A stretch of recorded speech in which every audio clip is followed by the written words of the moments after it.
And he disappears. I'm back. Welcome to the Three Grandmas podcast. We are reviewing another movie, and instead of reading from the script this time, Pragpro has provided us with a quote that he found. I was wondering if he could read that out for us.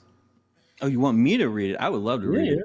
Yeah, you found it. All right, this quote is from Arthur Rimbaud, and this quote was on the I guess when he was shopping this script or just writing it, he wanted to articulate how he wanted to express a film about Bob Dylan.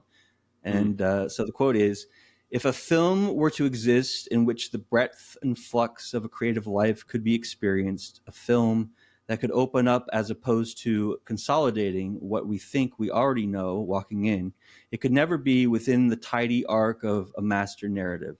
The structure of such a film would have to be a fractured one, with numerous openings and a multitude of voices, with its prime strategy being one of refraction, not condensation. Imagine a film splintered between 6 separate faces, old men, young men, women, children, each standing in 4 spaces in a single life." That's beautiful. And that's the framework, right? So the reason why that quote is significant is because... Ooh, are we streaming? Yeah, we're streaming. Yes. What do you mean? We're always streaming. Oh, there it is. I'm sorry. I'm sorry, guys. My iPad is a little late to pick up. All right, please continue, JC. Yeah, I'm so sorry. All good. The reason why that quote's significant is because Bob Dylan has expressed that Arthur Rimbaud was a major influence on his life and the way that he saw the world. And obviously Todd Haynes took that to heart and decided to create this film about him based on that sort of premise, that sort of idea. So we're talking about Todd Haynes' I'm Not There, which is 2008 or 2000. Yeah. 2008 I have it film. open here. 2007. 2007 Yes. film about Bob Dylan, in which Bob Dylan doesn't even star in the film. Like, he's not in the film. The film is more inspired by his life than being about him specifically. And the way they've created this film is basically thought about a world where all of the different facets of his public persona are actually different people in this world. Like, they've basically created it. Like, there's a bit of world building in this film, I feel like. A lot of world building. Yeah. And there's overlap between, like, all 3 characters. Like, they're living separate lives in this film. And each person that they focus on in this film is a different facet of the way that Bob Dylan presented himself in life, because that man was an enigma. Mm-hmm. Like, the way he presented himself in public just seemed to be very contradictory. And there's a quote from him talking about how he always felt like when he woke up he was a different person. Like, he'd wake up and he's a different person, and he'd wake up the next day and he's a different person again. And I don't know if he's been diagnosed with multiple personality disorder. He probably didn't even go to a I think I don't even think it's his public persona, though. It's not even about his persona. It's about the perception of his persona. Yeah. And we can just break down the different personas. Like, there's a poet, Arthur Rimbaud. There's the prophet, Jack Rollins, Father John. The outlaw, Billy McCartney. Fake, Woody Guthrie. Rock and roll martyr, Jude Quinn, and star of electricity, Robbie Clark. So that's how they break up the perception of him. And I think that Bob Dylan is trying to explain to all the interviewers in this film that, you know, the perception of him is always off, and that they're trying to put on him that which they want to see. Like, because when he started as a protest artist, right? When he became to full public attention, people expected him to do that for the rest of his life. And there was such a big, when he kept evolving as an artist and keep changing. And a lot of that has to do with the fact that, you know, he was somebody who was he really from a broken home, or was he really just from Brookline, Massachusetts, and the son of a department store owner? Or did he really ride the rails like Woody Guthrie And was he really an outlaw like the Richard Gere section of the film, which was my favorite section, you know? Oh, okay, But- yeah, that's interesting. It's interesting that was your favorite part. I mean, my favorite part of my favorite section of this film is the Jude Quinn stuff. That stuff is There's just a lot of good fascinating sections. to me. I Yeah. just love want to point the- out real quick Yeah. that I have stepped back from my camera, so it looks like I'm in the frame. and my knees hurt, and you guys didn't acknowledge it, so I just want to. Your knees bring hurt. it. Oh, good. Stop I'm sucking on my so much. knees. Get it? You're on your knees right Don't now? eat so many hot dogs. check- No way. Hot dogs? What the I mean, fuck? man, what is going on? We were having a. That was it. That was it. I love the lovely I love how discussion. in the Richard Gere section they had that bespoke little Old West town, and they were all having a Halloween party, and it's all fantasy, right? Because that's Yeah. not how the Old West was, and it's just like that's like his internal perception of what he loves, and it's such interesting. Yeah, it's sort of like the way they decided to portray like his later life, like after he's The divorce he's part, moved on or when he's no which part? the outlaw part. It's Right, all, right. like that's all about sort of like his like after he's kind of been in the limelight for ages and Traveling Wilburys phase. yeah, sort of past like his prime era. You know what I mean? So He made an becomes a album lot last more- year. I know he did. I know he made an album last He's year. unstoppable. He just Shadow doesn't. Kingdom. I listened to it. Is it really good? It's good. But he's very old now. I so- really enjoyed the original motion picture soundtrack for this because there was Heck, some versions of songs that weren't in the movie, but like it really reminded me of what a strong songbook Bob Dylan has, which I get away with. All sometimes I forget because that's not really like my favorite style of. But I warm to it a lot. Before Time, what do you think? I don't want to get time. I want to make sure Yeah, people yeah. remember that Time is on the show. I Well, was I'm about to here. say I'm here. we're about to. I want to dive into this. I film, am but, here. but Okay, you're not See what I there did there? though. See what I did there? But I'm not there. But getting into this, I want to know what's your relationship with Bob Dylan. Time, like going into this. What were What's your thoughts? relationship with Bob Dylan? What's your relationship? What's your with journey Bob Dylan? with Oh, Bob? Robert? None. I call him Robert. You We're call tight like that. Robert? Call him Robert, yeah, we're tight like that. Robbie. This is another movie, or actually, this is the second movie this week, obviously, because we've done two, where I've went in completely blind. What do you mean two? Was there another podcast? I didn't get a message. Alien Romulus. I Did wasn't that. allowed to be on that. That's you were crazy. allowed. You didn't hold up your end of the bargain. You guys are pushing me out. You didn't watch the movie, so Yeah. Prag. Get Also, out of here. No, I love it. I loved your episode. Everyone, check out the Aliens Romulus special pop up, and something we're trying to watch like movies that are in the theaters. But and the pop new, up yeah, the on new series we call Brave the Cinema. Cinema, yeah. Brave I the really Cinema. like Let's go. I love I that. really the like next that one is going to title. be possibly Beetlejuice. Beetlejuice. Yeah, I'm thinking Beetlejuice. I'm going to be busy. No, Frank. I don't want. I want to see Alien. All right. Alien again. Beetlejuice. Listen, you don't want me to review Beetlejuice. It'll just I be do. no I doubt. do. I want to I'm hear. hoping that the people that came back from that space station didn't bring back a xenomorph. You know? That's the first thing I Probably thought did. of. I told Flame, I go, they better check for fucking xenomorphs and face huggers.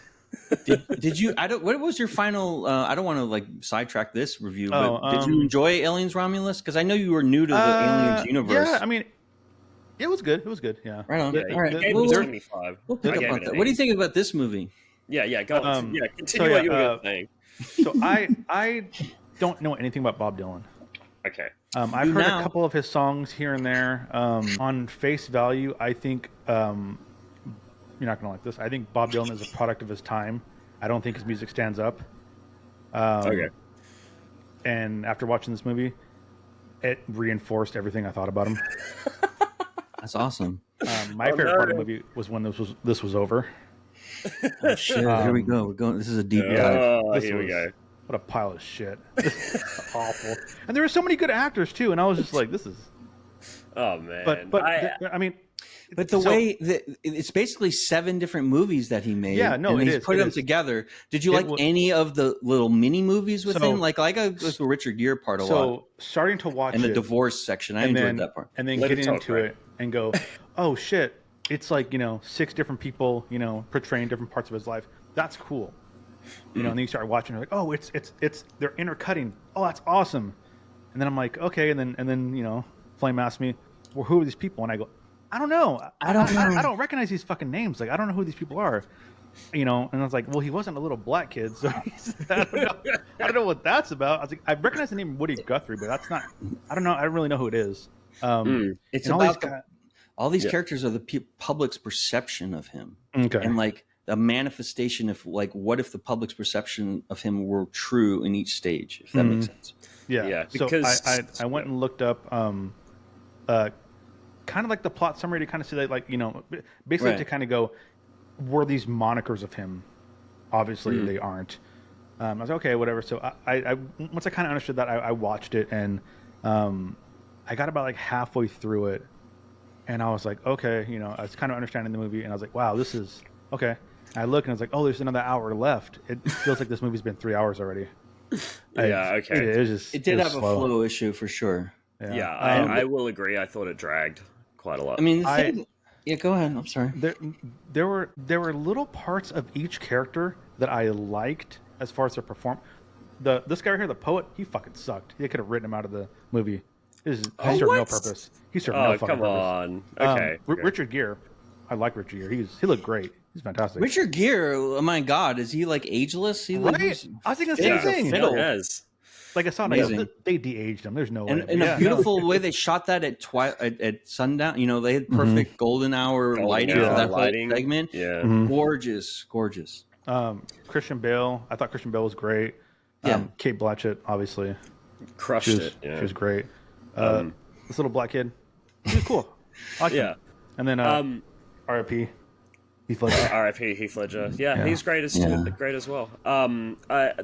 So my mum asked the same question, like when we were watching this movie. She was like, "Why is he a little black kid at the start? Like, what is that meant to be Bob Dylan?" And well, we know he's not like there might, what I would say is, why did they cast a woman to play him as well? Right. So the way that I sort of interpret like that kid is like the way that Bob Dylan.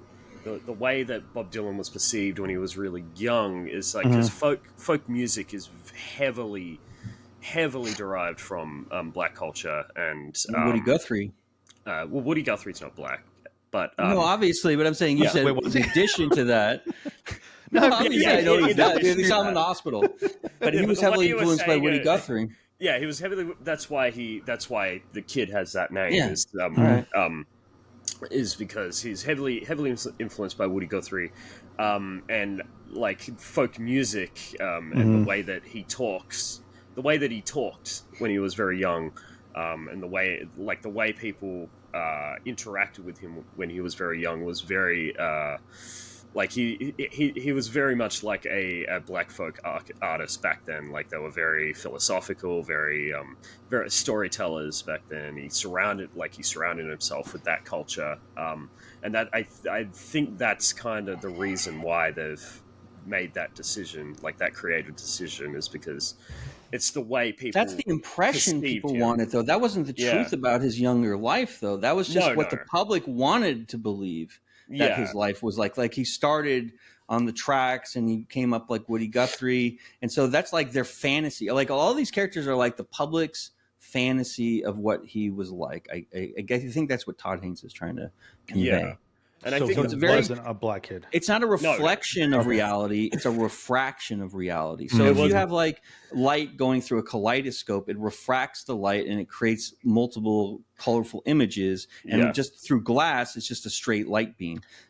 With refraction, you're just like creating a crazy kaleidoscope perception of a person. Is that why that woman, when he plays with those guys outside the house, and then they bring inside and they have dinner or whatever? Is that why that lady tells them like sing about your own time or something? Yeah, exactly. Okay. Yeah. Because the way that the people perceived him was that he was out. Like it felt like he was out of time. It felt like he was like the way that he talked, the way that it felt like he was out of time. I think John Steinbeck era. Like I know you said you don't like the poet. I think he serves a very important part of the story. It's because everything that he says in the film are direct quotes from interviews and autobiographies of Bob Dylan. Like the quotes from Chronicles, which is his autobiography, and just like in-depth interviews that he's done before. So that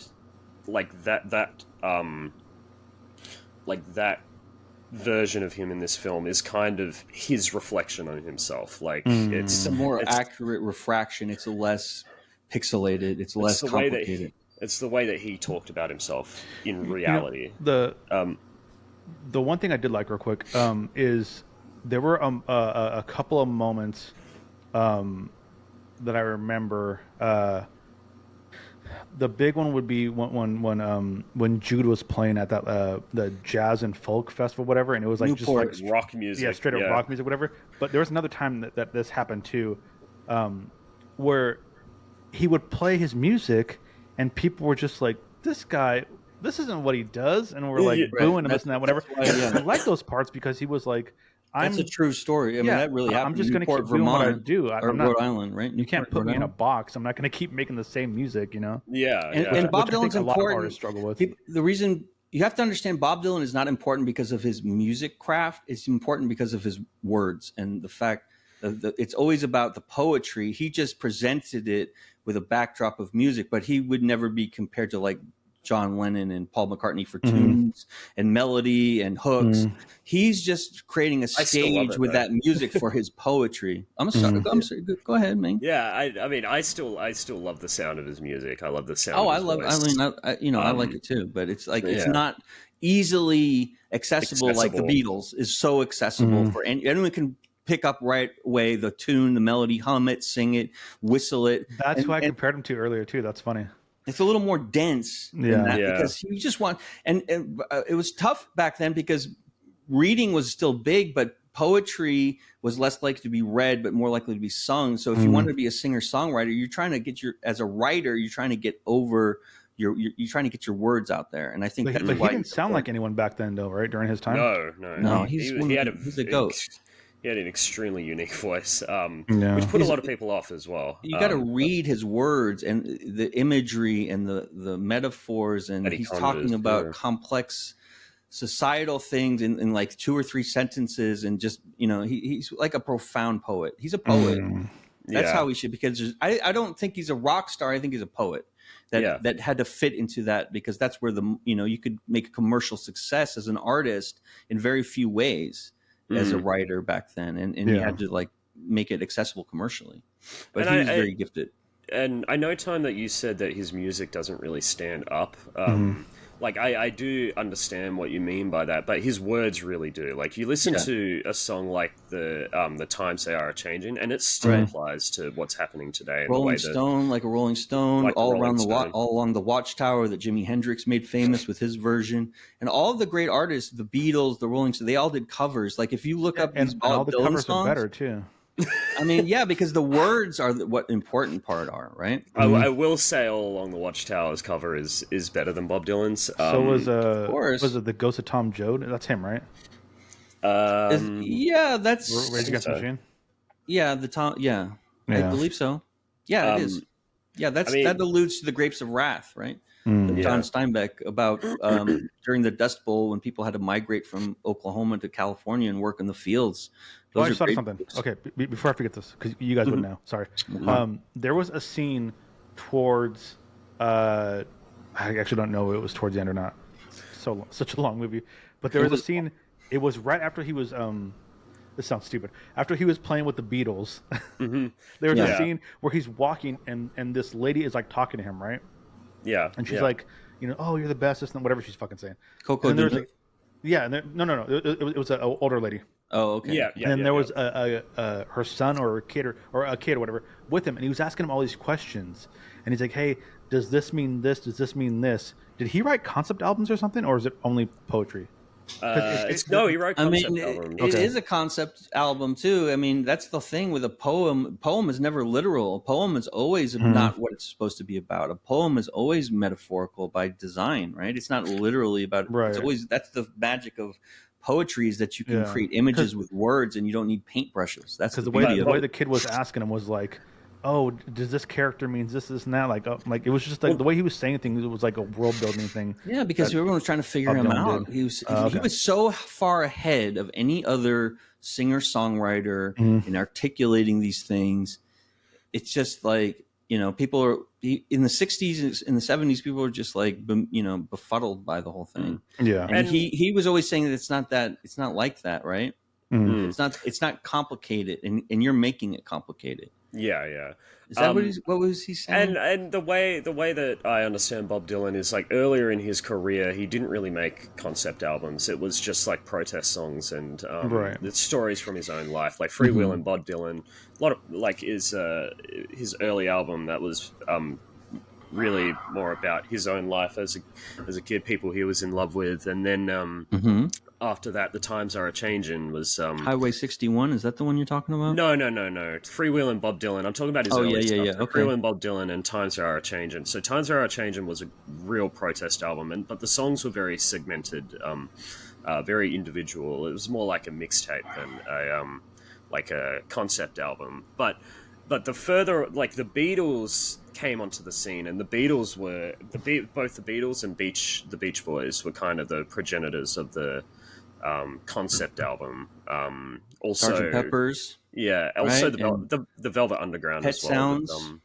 Yeah. I mean, Pet Sounds. also, of course, in the Court of the Crimson King. And yeah. Piper at the Gates of Dawn in '66. Yeah. Absolutely. Yeah. Even Highway 61 and Blonde on Blonde. Blonde on Blonde's a good one to check out if you've never heard Bob Dylan. If you want to have an entry point that's more updated.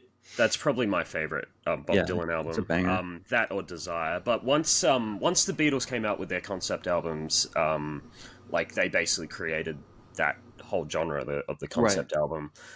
That's when Bob Dylan started incorporating that into his music as well, with Blood on the Tracks. Desire was a concept album as well. Basically from then on. So I feel like what Bob Dylan was really good at is taking ideas like that had become like popular and applying it to the folk music scene. Like basically like folk music had become very insular, had become very like you have to do it this way. Right. And I feel like what Bob Dylan did a really great job dogmatic, with was, right? Yeah, what Bob Dylan did a really great job with is breaking that mold and democratizing it. Yeah. So that scene where he's at the so in real life it was the Newport Folk Festival in It's a huge festival in New England. There was Monterey on the West Coast, and there was Newport on the East Coast. That was like the big rock festival, so-called. Yeah. Because rock and roll you couldn't play rock and roll. It was too subversive. That was like death metal is perceived today, or black metal. Yeah. So folk music, the way that people looked at folk music was that it should be just one person on a chair playing with an acoustic guitar. And Bob Dylan, who was probably the biggest folk music distributor at the time, distributor at the time, he shows up at this music festival with a full band and electric guitars, and he plays his new album, which is the second half of Highway 61. And that's like playing Slayer at a it's like playing Slayer at that point. It was like if no one ever heard Slayer before and then you plugged in and it was like crazy. It was a huge shock to the system. And it created a new genre. Like folk rock is now like a huge the band genre, is a good example of really well articulated music like that. If you check out the band. Robbie Rogers. Anyway, and he also wasn't And he also wasn't making protest songs anymore. He was making more personal. He was making more personal music. He was making songs about just his own life again.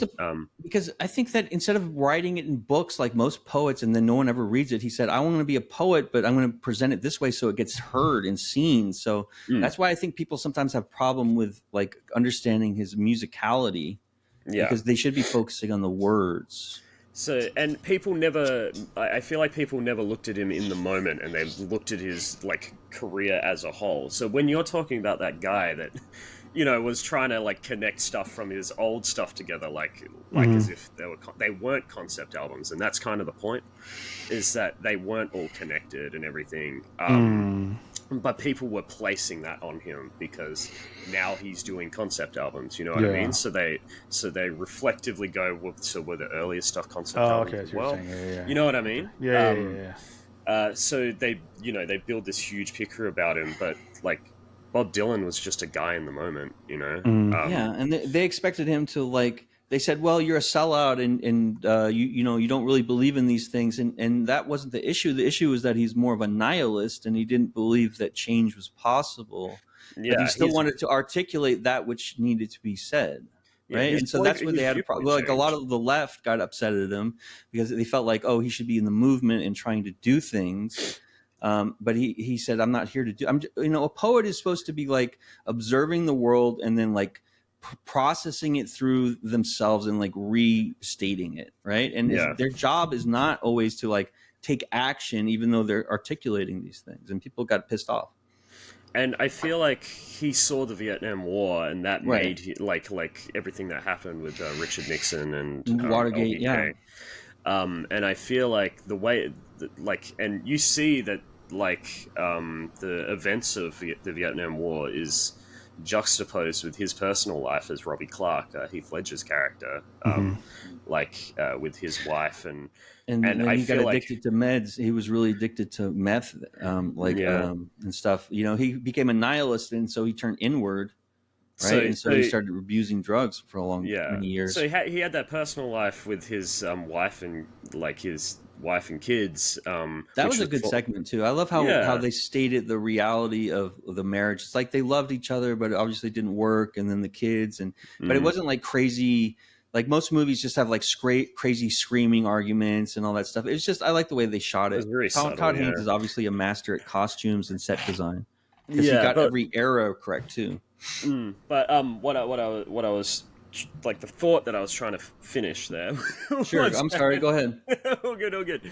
Is that he sees the Vietnam War happening, and then also his marriage life is crumbling in the exact same way, and he feels like all of these compounding factors in his life leads him into the Jude Quinn character, which is that it's not like worth it. It's his words are not going to change anything, like both in his personal life and in the real world. Like he feels like, you know what I mean? Like there's that whole argument he has with. I don't think change was in his intention. What he's trying to articulate, especially that British reporter, is that wasn't what I was trying to do, and that's what you put on me. Yes, right. Yeah, exactly. He's just being the weatherman, right? He's reporting there's raining, it's snowing, it's lightning. I'm not saying I'm going to stop the lightning. I'm saying there's lightning out here, and I'm going to articulate it in a beautiful way. But I'm not here to stop the lightning. I don't know how to stop the lightning, right? Yeah. And I really love that whole sequence with Mr. Jones, the Ballad of the Thin Man. What did you like that sequence time when basically, and it's no longer, because most of the movie, the background music is Bob Dylan. It's but then in that sequence, the Ballad of the Thin Man sequence, when it becomes more fantastical, and it's that reporter not really. Do you know what I'm talking about? The sequence where it's a black and white. They're in front of a mansion. The Beatles are there. No, not that sequence. Not that one. The musical sequence when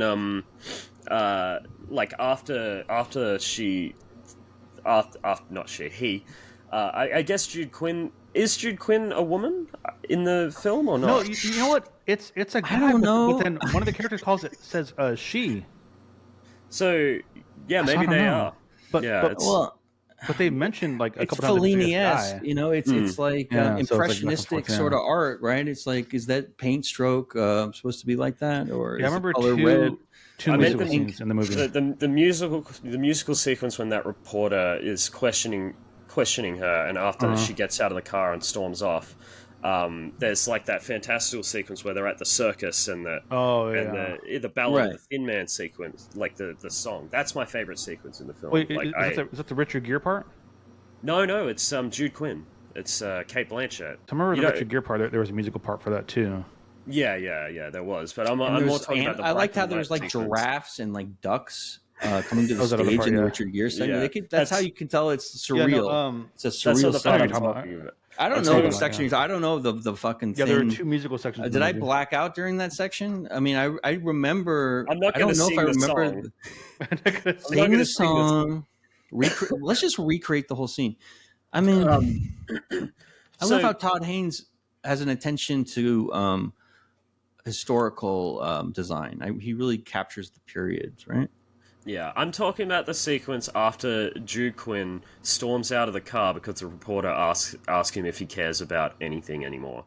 That's what I was talking about. I thought, was that a different one? No, is that when he's following Coco through the hedge? There's like a no, that's before that. That's before that. Okay, so that's before it.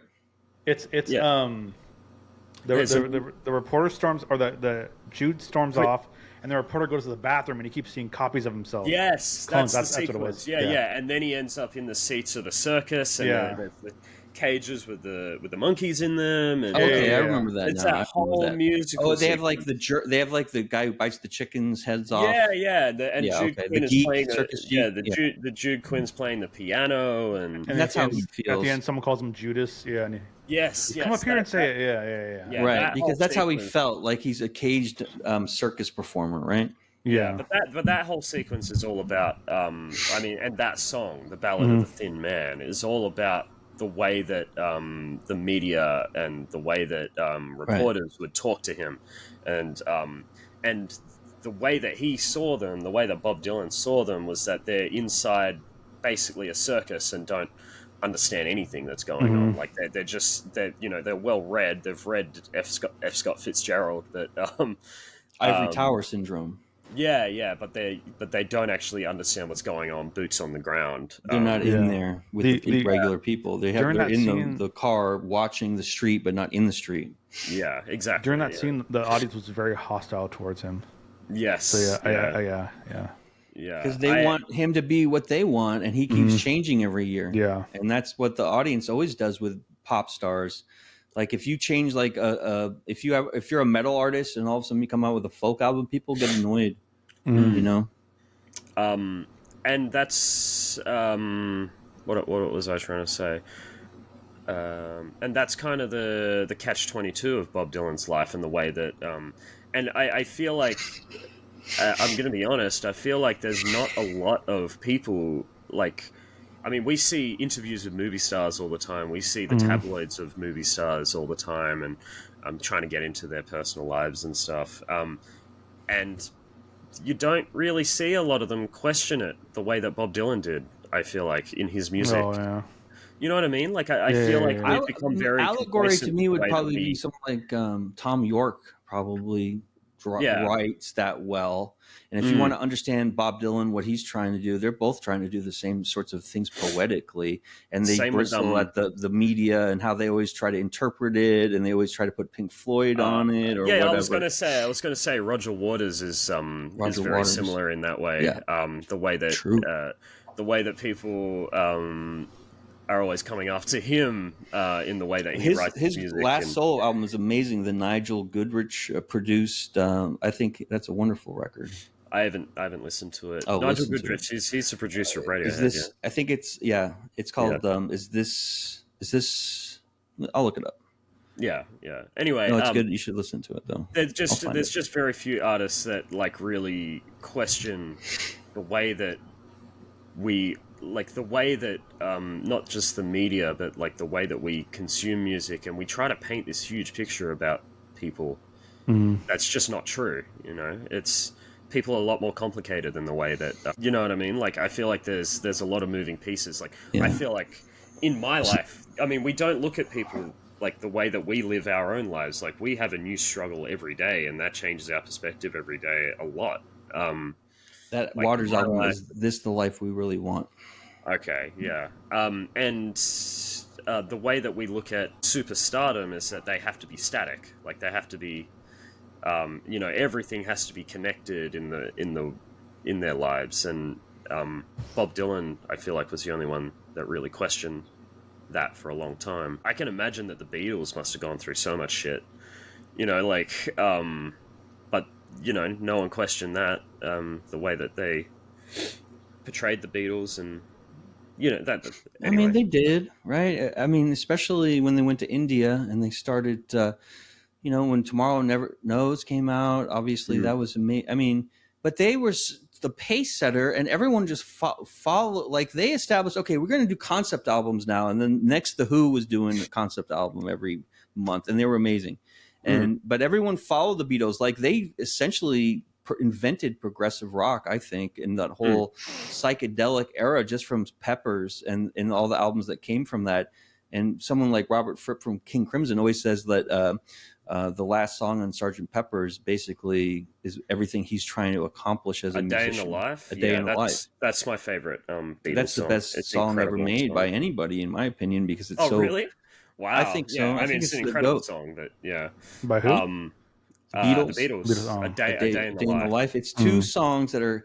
It's a John Lennon song and a Paul McCartney song, and they kind of like go in and out of it, right? It begins with the Paul McCartney section, and then there's the John Lennon section, and there's all kinds of like psychedelic effects that George Martin, the producer, what was his name?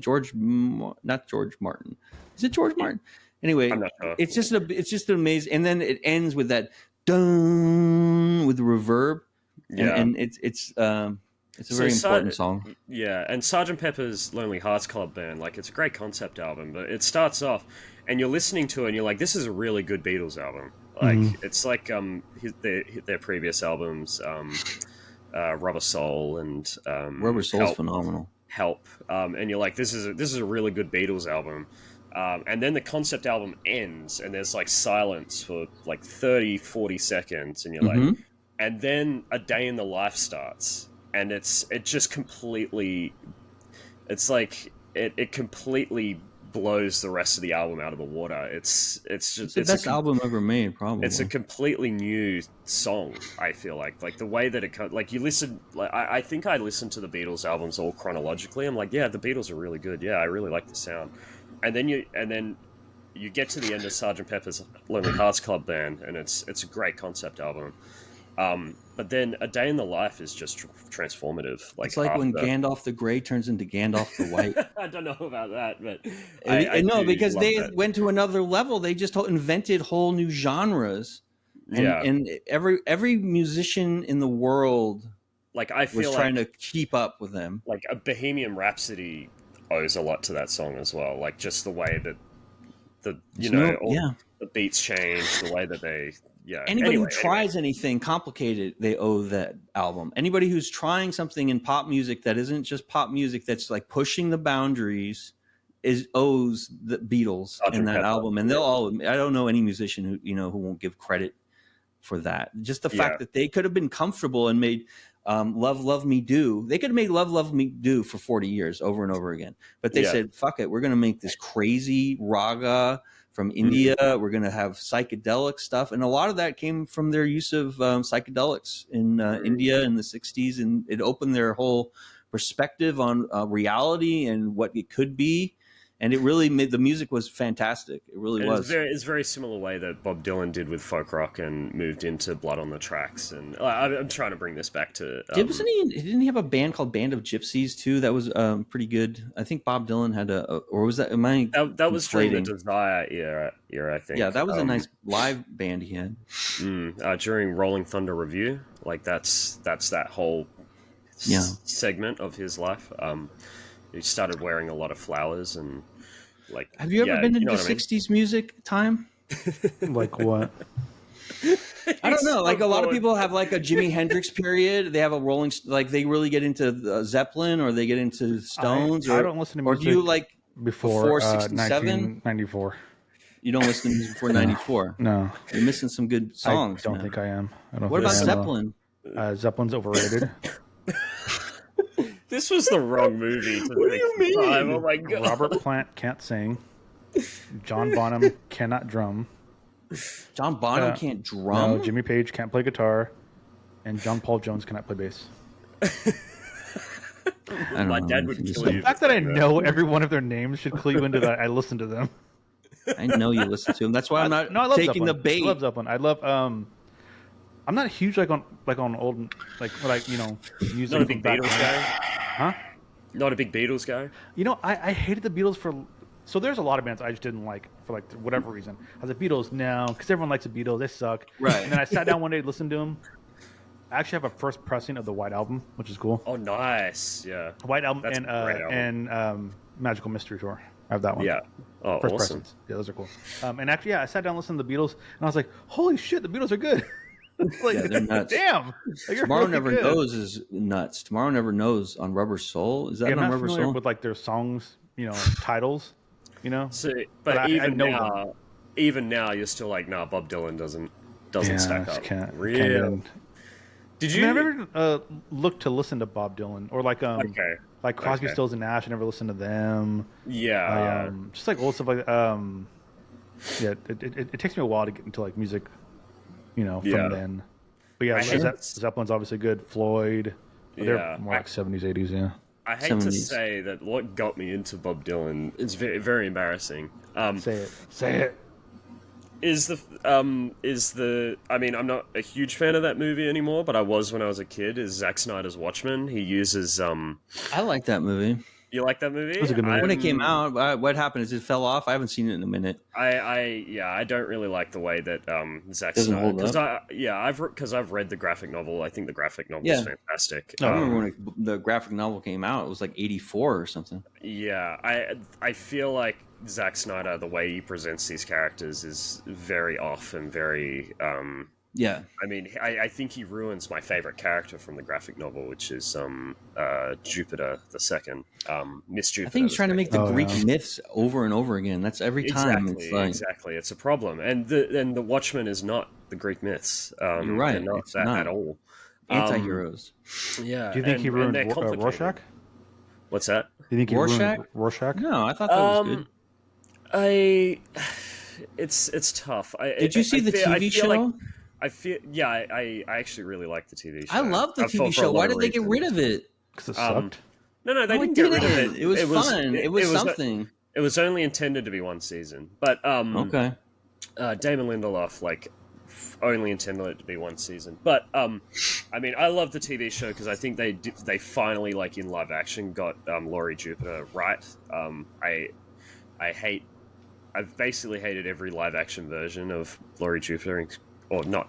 I think it's just Was Watchmen. that the mom or the daughter? The daughter. The daughter. Sally was the mom, right? Welcome, Sally's mom, Fotopadini from Italy. We're talking about "I'm Not Here," the Bob Dylan bioepic. But anyway, I don't want to get into Watchmen. That was racist. But that. He's not racist. He loves it. But the It's not a race. They're European. I'm Okay. European. Okay. What race is it? Okay. Italians. That's not a race. Anyways, Is French a race? Come on. But one of the few strokes of genius in that film is the opening title sequence. There's my cat. Is the opening title sequence of Watchmen when he uses the times they are changing. Oh to yeah, explain, yeah. Yeah, When to they're explain riding and shit like that. Yeah, that was cool. Yeah, explaining the backstory of Watchmen and the history, and I feel like that was a really well done sequence. And that's when I was a kid, that's what got me into Bob Dylan. That was Like a my Rolling intro to Stone is a Bob Dylan. banger too. Mm-hmm. Yeah, I mean, he has so many great songs. As far as tune, yeah. Yeah, I Want This You. soundtrack is a great way to get to know Bob Dylan music, I think. I can't believe you watched this. I mean, I know you didn't like the movie, Tom, but I can't believe you didn't even like the music in the movie. I just feel like it was really. It was pretty cool music. All right. It's just different. It's more jammy. It's really jam bandy, especially when he plugs in. If you don't like the Grateful Dead and stuff, you might have a problem accessing this music. I also love that Jack Rowlands, Christian Bale's Jack Rowlands, he sings it himself. I was wondering that. Yeah. Yeah, he sings it himself. Jude Quinn, Kate Blanchett, whenever she's on screen and singing, she's singing it. It's not Bob Dylan. And I think they both did terrific jobs with it. It just sounds fantastic. The mix was really great too. You know. Yeah, the accuracy to the time period and to the sounds of Bob Dylan, I feel like is beautiful. And it's the reason why I wanted to review this film, because I don't think this is a film that you enjoy. You know what I mean? Like this is not a film for watching. Yeah, I didn't, because I will say I didn't enjoy watching this film. It's homework. a film. Yeah, it's not a homework, but it's a film It's I came away from. it's an experience. It's experimental as fuck. Yeah, and it's cool. a film I came away from, and I felt very like I finished the film, and I felt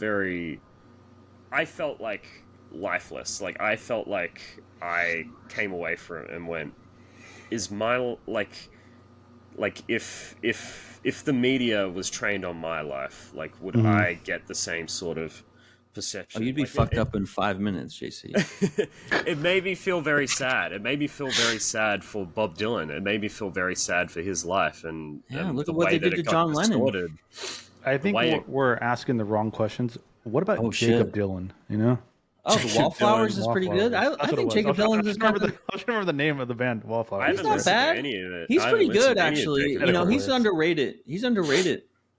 Is he I'm not like singer? A big... Like, I'm not really into it, but he gets more respect with critics than people realize. It's folky, though. You should check it out, JC. You might like it. He's a pretty good writer himself. Imagine looking at that shadow, though. Yeah. Oh, God. Look at Sean Lennon, John Lennon's son, who's a wonderful musician. Yeah, but it's not John Lennon. You know, it's like, imagine if your dad was like Henry VIII, or, you know, like one of these amazing, like, figures from history, like Alexander the Great. Yeah. You know, it's like, what the fuck am I supposed to do? You can never compete. Yeah. Like the way that I came away from this film, I just felt incredibly sad. I felt incredibly sad for Bob Dylan. I felt incredibly sad for the way that his whole life just got completely distorted. Like you couldn't just. I mean, obviously folk music is what he loved, and he wanted to, and you know, when he made protest songs, that's obviously what he cared about at the time. But I don't like the way that the world sort of distorts everything, eats into everything, and like just doesn't let these people just be who they are. I mean, that's the market, right? Because what do they do? Okay, you sold 100 records this time. The next record has to sell 200, and if it doesn't, it's a failure. And the next one has to do 400. And then you know what? What are we doing then? It's not art anymore. It's just trying to make something that I know people will buy. And that's why it sucks. And then, but if you don't make it like that, then you can't live and eat and make the art. So it's a whole fucking clusterfuck. Yeah, and it's beautiful at the same time. Like I love the final image. Yeah, I love the final image of Jude Quinn smiling at the camera. Like she looks directly at the camera, right, and smiles at the camera because it's, you know, it's all about, you know, you get a glimpse of who he really is, like in that final moment. You know what I mean? Like that's what they were trying to go for. Definitely like a survivor. Yeah. He's still alive, which is crazy. Still making albums, still doing it, and you know, all of his peers respect him. It's like if you have to just look at like the guys in the Traveling Wilburys, right? And like, I mean, those are very heavy hitters, and they all see him as an equal. And people always these days, like people go to Bob Dylan concerts and they come away disappointed because he doesn't play the hits. He's old. Number one, he's old. I wouldn't want to see him play the hits. No, I want to see him make new stuff. I want to see him, because he's a poet. He's not a pop artist. He always plays the weirdest deep cuts, and at his concerts. Funny. That's actually funny. I like that. I love that. That's actually really funny. I like that. And his concerts are always really subdued. They're not bombastic or anything, and people come away disappointed because he's not out there rocking like Taylor Swift. Yeah, exactly. Dances. They want him to play like a Rolling Stone, and you know, he's not playing that. He's not bringing out Justin Bieber. Come on, exactly. Join me for the song. But yeah, I mean, Bruce Springsteen is probably one of the people who might be one of the torch people still carrying that same folk start torch that Bob Dylan does. I don't know how you feel about Bruce Springsteen. I barely know anything about him. Oh, his poetry is just on the same level. Check out Bruce Springsteen. His poetry doesn't count. He just talks about Nebraska. Listen to. It's not a real place. No, Bruce Springsteen is legendary for a reason, because he is a very, very talented writer. And a lot of these guys are not, like, some people are great guitar players and some people are just great at writing, and so maybe their vocals and singing isn't at the same level as someone who's really great at singing, but he's just he wants you to hear his words. Does Bob Dylan hate touring? I mean, everyone would hate there's touring. that comment where they're like, "Oh, you're a millionaire now. You got 88 and he's like, shows. Fucking kidding? He's like, 88 shows is a lot. I think I don't know. I haven't heard what he says about like touring. I haven't read whether he hates it or not. It probably had a lot to do with that many shows. Yeah, now he probably flies private. Like he calls weeks. his own shots. He does like 4 shows and goes and hangs out. And he does, like, his shows are his, clearly, like, in the like 60s and 70s, they would tour you to death. They would have you on the road 200 days out of the year, and that was like old timey touring, which is like hard work. Jude Quinn, like, she complains about that in the film, right? Yeah, sure. She, like, what was it, like, 86 shows? He's like, I can't do 86 shows. He's like, well, 85 after tonight. He's like, I can't do 85 shows, And you look at him at that era, and he's so skinny, and he doesn't look healthy either. He's like, a mess. He's on drugs. He's a mess, like... I just feel so bad for him. Like, when the you stuff make an he imposed album, on these people. you have to pay back the record company, and that's why you have to tour so much, because you're paying back the studio time, and then you get some and then they get a cut of everything else. So now independent music is really thriving, and there's a pathway. And I'm sure he's probably on his own label now. Back then. Yeah. And the other thing about, and I want to talk about Todd Haynes, because he's a very famous director. He's is he British or is he American? He's American. He's American. He's American. You know who I didn't know was British? What's that? Bruce Greenwood. I didn't know he was British. Oh, really? Yeah, I did not know that. I've seen him in a million things, and but he's Radiohead. Evil Dead? They're British. He's he's what? Radiohead. Isn't he Radiohead? Bruce Greenwood. The actor. Nigel Greenwood. The reporter. Who am I thinking of? Who's Nigel?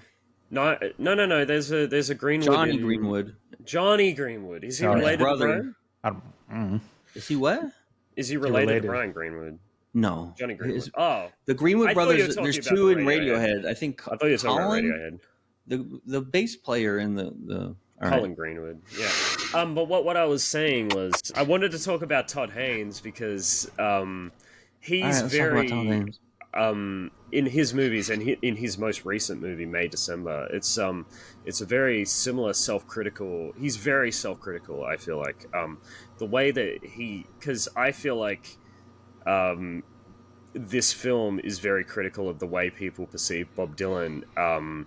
Like, not the way people perceive Bob Dylan, but like the stories that were imposed on him. And at the same time, he's doing the same thing with this movie, right? And I feel like he is criticizing himself with this film. Like, obviously, he has a lot of respect. He has a lot of respect for Bob Dylan, and that's why he made this film. He didn't want someone else to make a Bob Dylan film. Have you seen Far From Heaven? A standard. That was a standard biopic. Do you see what he did with Far From Heaven? He made a whole Technicolor 60s era.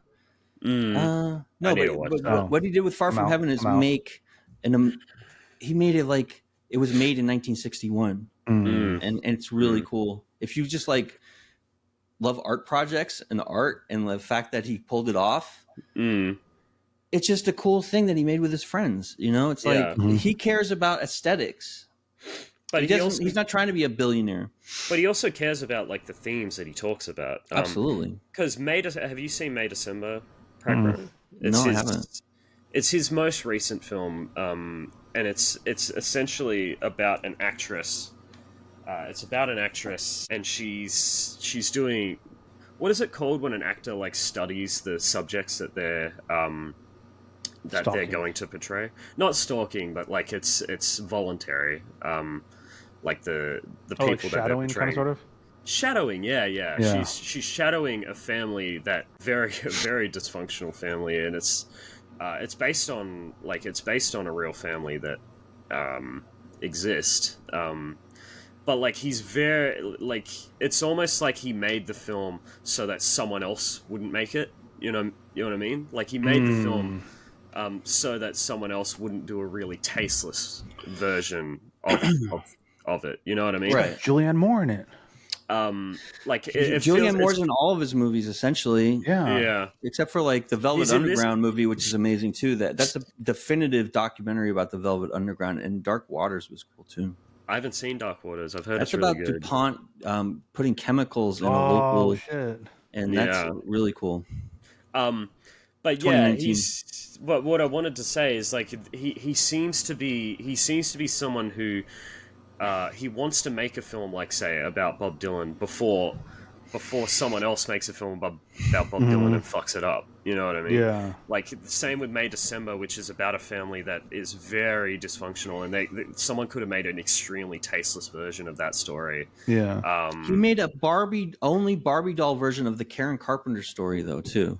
And at the same time, in the movie, he criticizes himself. He's like, "Am I doing that as well?" Like, I feel like he feels very self-conscious about like the art that he makes, and in the same way, this film is the same as well. In the TV show, right? That he made, Mildred Pierce, which is probably his most highly decorated thing. He made a miniseries with Kate Winslet for HBO. It's another period drama, but it's pretty good. I've heard Velvet Goldmine is fantastic as well. Oh yeah. I haven't seen it, but I've heard it's just beautiful. If you care about glam rock, then check it out. But from the two Todd Haynes films I've seen, which is I'm Not T-Rex. Here, I'm Not There, and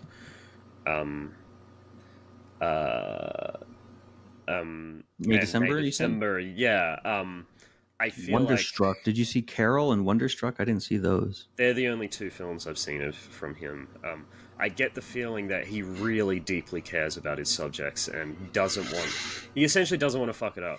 And, I've seen Carol. And he's really just self-critical. And that's all I really wanted to talk about Todd Haynes is I really respect an artist that deeply cares about what they're... And he's a master of period pieces too. Yeah. Right? Yeah. Like if I'm making a historical drama, that's who you want. Especially if it's American 1950s, 60s, 70s, 80s. Like people can do like Victorian era England and with enough money. But he has and then he always embellishes it with like his own style. Like if you look at the Halloween party they were having in the town in this film, and all of the beautiful costumes that the kids, like all handmade costumes. He must have had so much fun making that scene. Because it's just like it's like a Vogue editorial shoot, right? You have that aesthetic. I think that sequence is essential for the film, but it's interesting that you think that like that's your favorite part of the film. I really like it, but I also feel like it really drags the film. Like pacing wise, I feel like that's editing this film for sure. Yeah. I agree. I think that's short in some sections. It was just so pretty. It was just the lighting and the costumes, and it was just like he must have built that town from scratch. He probably spent fucking 6 months doing that. But yeah, I'm glad you still gave this film a shot time.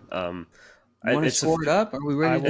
I will always watch them as much as sometimes it tests me. I want to turn it off. I will always watch a movie. Everything tests me from start to finish. Oh, thank you. That is a Pragpro promise. It's a Pragpro promise. A Pragpro promise. We want to sum up, and I hope our discussion of it has given you some more appreciation. 100%. Yeah, I mean, I try to help explain some of the shit they're doing because they don't explain anything. But yeah, I feel like the film ended and my mum was really confused. Like, why was there a sequence in the Old West? Like, Bob Dylan didn't live in an old-timey town. You had to pull out the whiteboard. It's like his spirit. I think those sections were like about his spirit. Like, this is one of his sides, that this is his outlaw spirit. It was like Billy the Kid is in hiding. Mm-hmm. That was what it was about. And not just that, he was in a movie called Hat Garrett and Billy the Kid. Right. He wrote the soundtrack for it. So that's why they used that framework. What a long career he's had. Yeah. But to me, it's still going. To me, what that sequence was all about was him, he dissociated himself from like his protest roots. And I feel like I feel like it was all about in his older age, like him reflecting on it and wanting to get back into it, wanting to get back, like that's the way it felt to me, was his older self reflecting on his life, and the fact that he dissociated himself from his roots and wanting to get back to it. Like that's the way it came off to me. Yeah, it's not a window; it's a kaleidoscope, right? If your light comes through a window, it's clear, but this is like refracting everything and like making other images and like colors. It's yeah, it felt like this. It felt like I mean, I know it's someone else doing it. It's Todd Haynes doing it for him, but it felt like the second half of The Irishman. I don't know if you've seen The Irishman. Yeah, Martin Scorsese's The Irishman, and how he's reflecting on his own life, like in his old age, and he used to be so hot and popular, and like he was the gangster movie maker, and now. Mm-hmm. He's moving on. He's looking at his own coffins, and you know what I mean. Like, sorry, Mr. Scorsese. He's choosing his own coffins. It's just really sad, and that's sad. It's so sad. Like, everything ends, right? Beginning, middle, end. That's the only guarantee when you are born that you're leaving. And that's the way that section. Like, that's the way I see that section. Is he's looking back on his own life, and he's like, I've really. I've separated myself from my protest roots, and the world's still going to shit. Like that's what the town is going to shit because of that. Because of Pat Garrett, who they got that same actor who played the reporter earlier to play. Right. Like the he still exists establishment. in the world. That represents the establishment, right? Yeah. They're still fucking things up, and he wants to say something again. Right. Maybe that's how old Bob Dylan feels, but I feel like that's Todd Haynes projecting how he might feel, in his older age. Like that's what that sequence feels like to me. Yeah. Would you recommend this film? Would you recommend this film, Time? I mean, this guy. Before I get to that, I think we need to answer the big question. Which Bob Dylan would you want to be? If you had to choose, which Bob Dylan would you want to be? Oh, Richard Gere's Fly. All right, pretty good. And then, I mean, I don't know. The black sunglasses one too, the leather. I think I'd first choice Heath Ledger, but he goes on a lot of dates. Richard Gere's pretty cool though. Richard Gere's Fly. Aesthetically, I'd want to be Jude Quinn's Bob Dylan. I think. So interesting that none of you picked the little African American boy. And that says more about you than it does me. I was literally about to say. Which one of us is going to pick the African American boy? I mean, I was literally before you said that. I like aesthetically, I want to be Jude Quinn's, but like in terms of the life that the life that they're being perceived as, I'd want to be the little African kid. I love the way he talks. I love the way he. He got a lot of swag for sure. Wait, hold on. He's a good musician as well. Like his storytelling, and I love the way that everyone kid interacts with him. He was wise beyond his years, Yeah, exactly. I want to be that guy. He was wise beyond his years. I love the way that they interact. This one fucking sucks. Why do you hate that one? I don't understand what your problem is with bolo tie or whatever. What that tie is? It's not a bolo tie. I don't know. Did you feel like his performance was pastiche rather than like? He doesn't know what pastiche is. Yes, I do, and yes. Is that what you felt like? And it's not pistachio. It's not a pistachio. Oh, then. Well, like Christian Bale and I don't even know. Blanchett, they felt lived in to me. Like they felt like the characters. That character was very sullen and like against the meat. Like he was like trapped in the New York City spotlight or something. It seems like, and he was like constrained. Minus this guy, so we're gonna take him off the thing. Out of everyone left, I think Christian Bale's was the worst performance.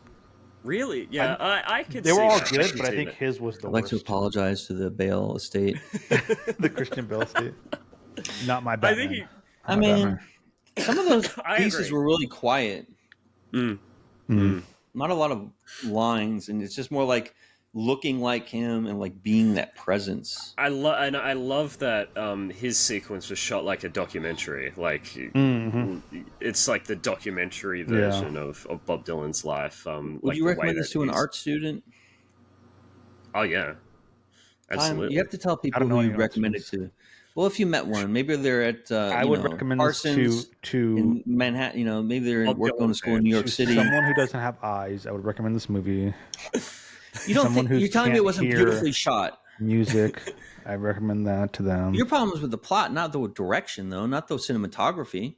Anyone who wants to watch a movie that is thinks outside the box, has an interesting not plot, interesting premise, with the whole splitting this person amongst different things. Who likes Bob Dylan, obviously, likes folk music, just wants to experience something new. I would say watch it. Give it a go. Yeah. Okay. See, I'm not mad that I watched it. It's just like man. If you, too much. Yeah. What would you rate it? It's a hard movie to rate, I think. It is a hard movie to rate. It's like it gets bonus points being so like out bold to do what it did. Right. Yeah. So it's like, and then it wasn't shitty. It was well made. Everything. It was looked amazing. You just bored. Obviously just the subject matter. I don't want to say I didn't care. I don't know. It wasn't for me. Okay. 60, I guess. 60. Yeah. It's kind of like how I felt about Grizzly Man. Prag. Yeah. It's like, Well, you guys were wrong about Grizzly Man. We're gonna watch Grizzly Man again. No, we're not, because I know Grizzly Man is good. Let's watch it again. I know Werner Herzog is a master. We're gonna watch it again. again. You guys don't have a good sense of humor. That's your problem. You don't understand cynical dark comedy. We're gonna watch it live together. So I'll watch it anytime. Pragpro, would you recommend this, and what would you rate it? I would recommend this to someone who's like into art and like the art side of cinema, not the trade cinema. This is not like easy reading. This is like somebody who like is into a young person who's like learning about the 60s and like who are these characters and why were they important and why was it interesting, and they're like already into art and they're not like put off by Fellini and they're not put off by like esoteric cinema.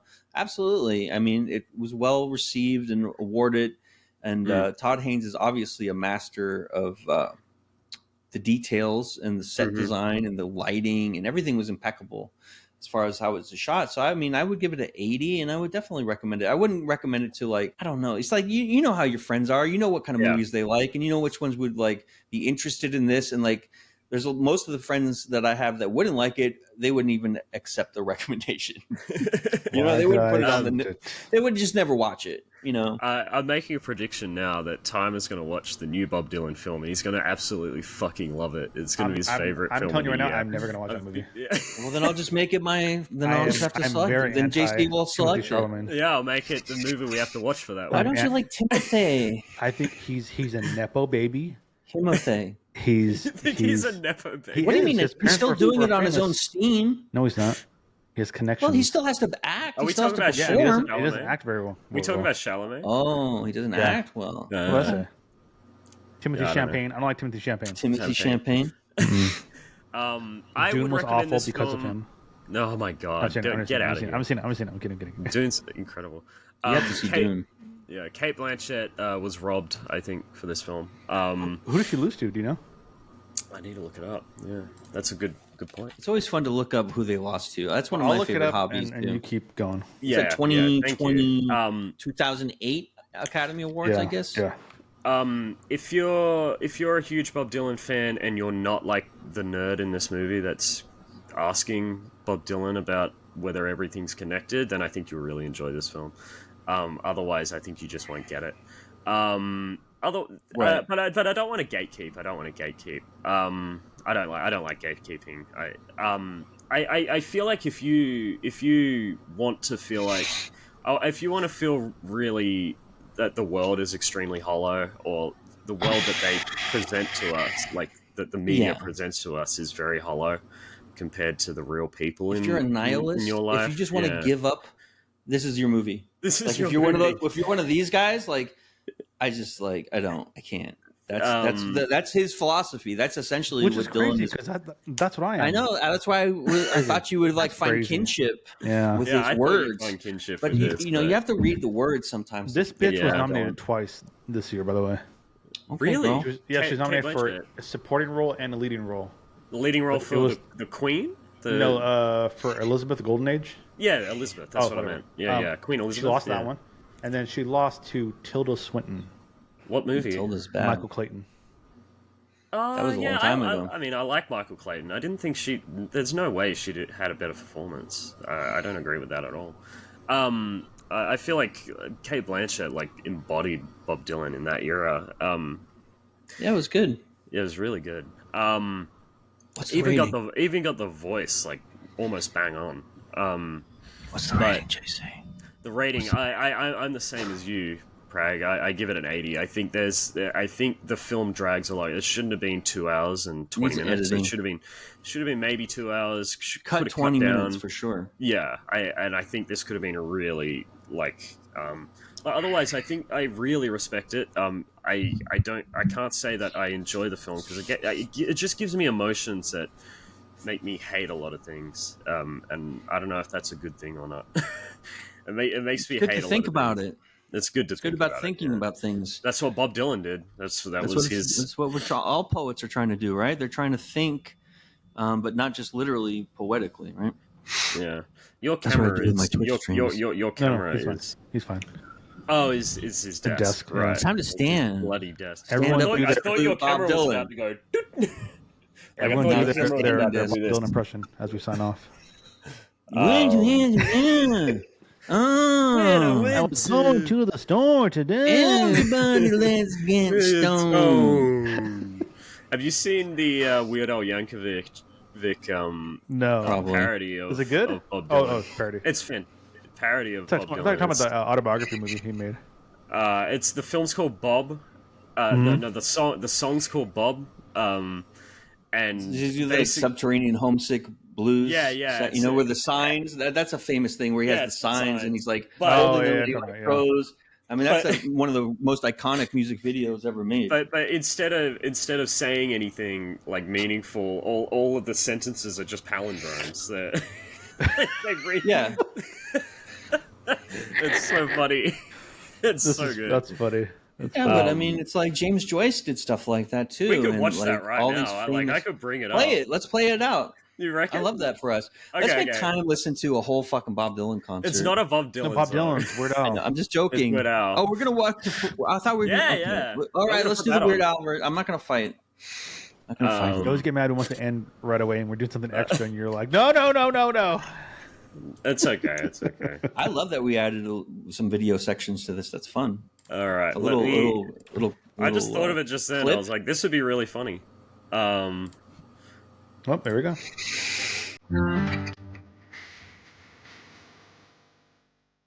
Yeah.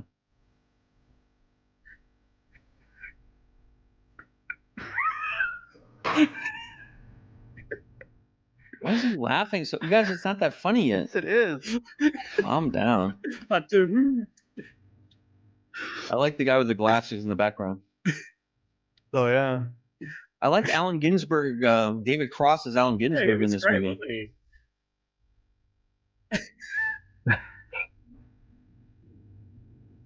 Is this new? No.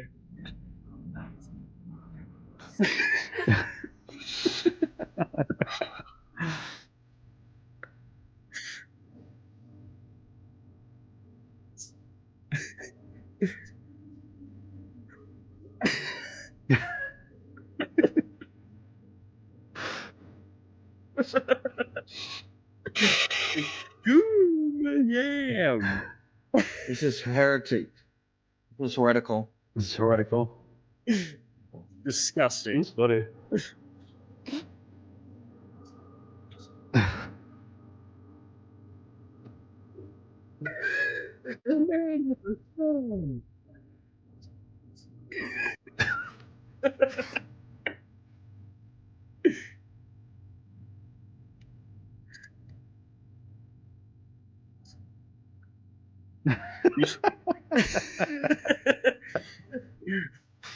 You should end the stream like as soon as this song finishes. All right.